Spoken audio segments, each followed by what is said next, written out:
Hello Year 11, I hope you're all thriving out there. Um, Today is Language Spring Tri-Weekly number 1. So you're going to need a pen, some paper or your exercise book and a highlighter. And then write in into your book, into your language book, Language Spring Tri-Weekly 1, and underline it and so on, and then go on to the next slide. The task today is to do with comparison, just comparing two texts. So for that we need comparative connectives. So just write down as many of those that you can remember. And here are what I consider to be the main three comparative connectives. You can certainly get by with these: whereas, however, and on the other hand. So bear those in mind because you're going to be using those shortly. Right, what I've done, Year 11, is put the texts on two different slides, on the next two slides. So if you're obviously, I'll be attaching it also to class charts. But if you're not in a position to print it out, then you can look at it on here, and obviously it'll be on YouTube as usual. You can stop it wherever you want to. Now, the first thing we do, what's the first thing we do when we get a question? Highlight the command words, I hear you say. So we'll do that. Oh, right. I think that was a mistake. So both texts discuss the experience of going to prison. What other similarities and differences do they share? That's what we have to do. So we've highlighted that, and now I'm going to read it to you. Text: BBC News. Why some Japanese pensioners want to go to jail. Japan is in the grip of an elderly crime wave. The proportion of crimes committed by people over the age of 65 has been steadily increasing for 20 years. At a halfway house in Hiroshima, for criminals who are being released from jail back into the community, 16-year-old Toshio Takata tells me he broke the law because he was poor. He wanted somewhere to live free of charge, even if it was behind bars. I reached pension age and then I ran out of money. So it occurred to me, perhaps I could live for free if I lived in jail, he says. So I took a bicycle and rode it to the police station and told the guy there, look, I took this. The plan worked. This was Toshio's first offence, committed when he was 62, but Japanese court treat petty theft seriously, so it's enough to get him a 1-year sentence. Small, slender, and with a tendency to giggle, Toshio looks nothing like a habitual criminal, much less someone who threatened women with knives. But after he was released from his first sentence, that's exactly what he did. I went to a park and just threatened them. I wasn't intending to do any harm. I just showed the knife to them, hoping then one of them would call the police. One did. Altogether, Toshio has spent half of the last 8 years in jail. He represents a striking trend in Japanese crime. In a remarkably law-abiding society, a rapidly growing proportion of crime is carried out by over 65s. In 1997, this age group accounted for about 1 in 20 convictions, but 20 years later, the figure had grown to more than 1 in 5. Many of these elderly lawbreakers are repeat offenders.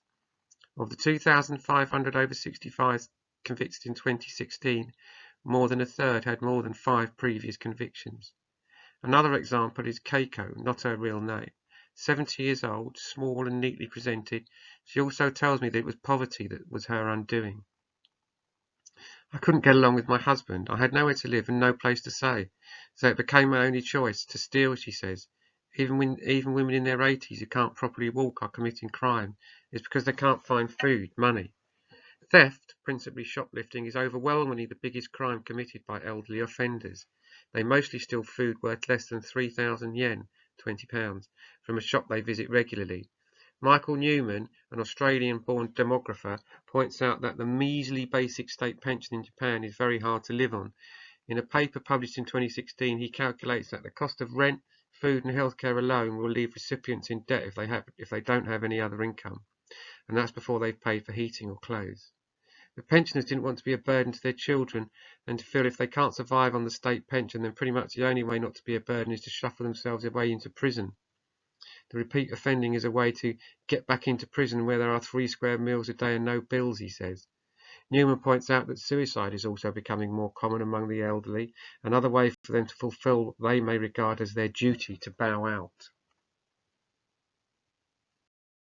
And here's text 2. Always remember to read the bit at the top. that sort of contextualize it, places it in your mind. Extract from Children in Prison and Other Cruelties of Prison Life by the poet, novelist and playwright Oscar Wilde. This text was originally published in 1897 as a letter to the editor of the Daily Chronicle newspaper.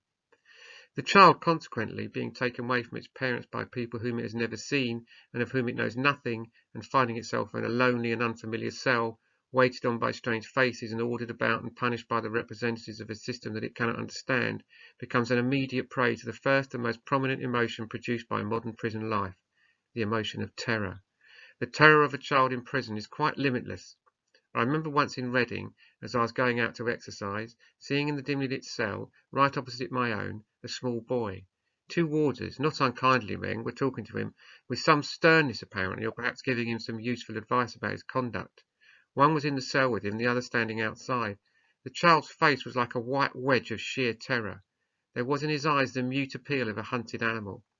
The next morning I heard him at breakfast time crying and calling to be let out. His cry was for his parents. From time to time I could hear the deep voice of the warder on duty warning him to keep quiet, yet he was not even convicted of whatever little offence he had been charged with.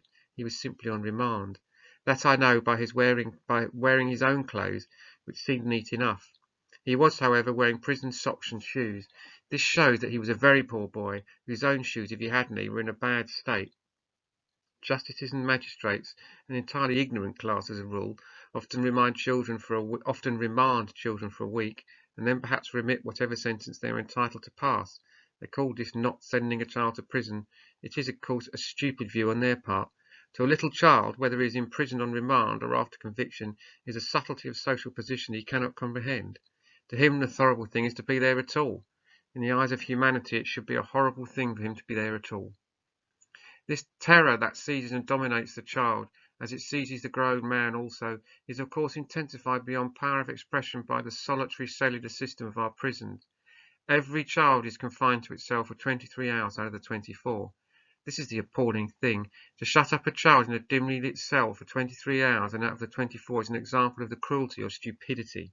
If an individual parent or guardian did this to a child, he would be severely punished. The Society for the Prevention of Cruelty to Children would take the matter up at once. There would be on all hands the utmost detestation of whomsoever had been guilty of such cruelty. A heavy sentence would undoubtedly follow conviction, but our own actual society does worse itself. The second thing from which a child suffers in prison is hunger. The food that is given to it consists of a piece of usually badly baked prison bread and a tin of water for breakfast at 7:30. At 12 o'clock it gets dinner, composed of a coarse Indian meal stir-about, and at 5:30 it gets a piece of dry bread and a tin of water for its supper. This diet, in the case of a strong-grown man, is always productive of illness of some kind, chiefly, of course, diarrhoea, with its attendant weaknesses. In the case of the child is, as a rule, incapable of eating the food at all. Anyone who knows anything about children knows how easily a child's digestion is upset by a fit of crying or trouble and mental distress of any kind. A child who's been crying all day long, and perhaps half the night, in a lonely dim-lit cell, and is preyed upon by terror, simply cannot eat food of this coarse, horrible kind. Now here is a comparative paragraph I've done for you. Right, so both texts show members of society who should be protected in prison. So old people, in the first text, they should be being looked after by society, but they've ended up, they've had to go to prison to get some food. And children who shouldn't be in prison, obviously. So that's a similarity between them. So now we're going to compare that similarity. In text 1, when the narrator says the person broke the law because he was poor, let's have a look here. Broke the law because he was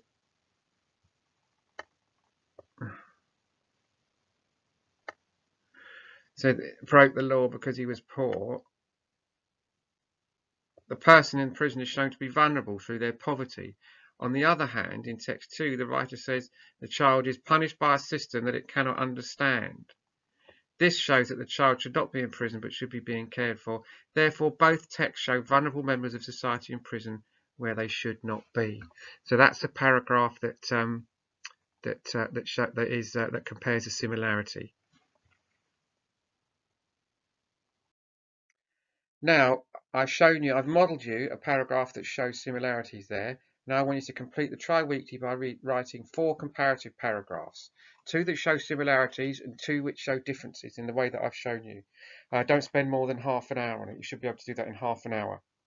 And then, of course, upload it to Class Charts, and I'll be excited to see what you've done, and I will give you some feedback on it. Thank you very much, Year 11. I'll speak to you tomorrow.